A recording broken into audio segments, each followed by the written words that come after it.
Hello' দোস্তো, আমাৰ জীৱনৰ লগত জড়িত কেইটামান ধুনীয়া কাহিনী। এই কাহিনীকেইটা আপোনালোকে শুনি লওক। এটা শিশুক যেতিয়া আপুনি ওপৰলৈ দলিয়াই দিয়ে, সেই শিশুটোৱে হাঁহি মুখেৰে তললৈ নামি আহে, কাৰণ সেই শিশুটোৱে জানে যে আপুনি তাক যেনেকৈ নহ'লেও ধৰিব। এয়া হ'ল বিশ্বাস। এজন ৭০ বছৰীয়া বয়োজ্যেষ্ঠ মানুহে টি চাৰ্ট পিন্ধি কয় যে মোৰ বয়স ১৭ বছৰ, কিন্তু মোৰ এক্সপিৰিয়েঞ্চ ৭০ বছৰৰ। এয়া হ'ল এটিটিউড।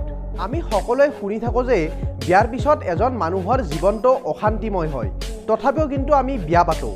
এয়া হ'ল প্ৰেম। আমি যেতিয়া ৰাতি শুবলৈ যাওঁ, তেতিয়া আমি গম নাপাওঁ যে নেক্সট দিনা আমি বাচি থাকিম নে নাথাকিম, তথাপিও কিন্তু আমি নেক্সট দিনা সোনকালে উঠাৰ বাবে মোবাইলত এলাৰ্ম লগাওঁ।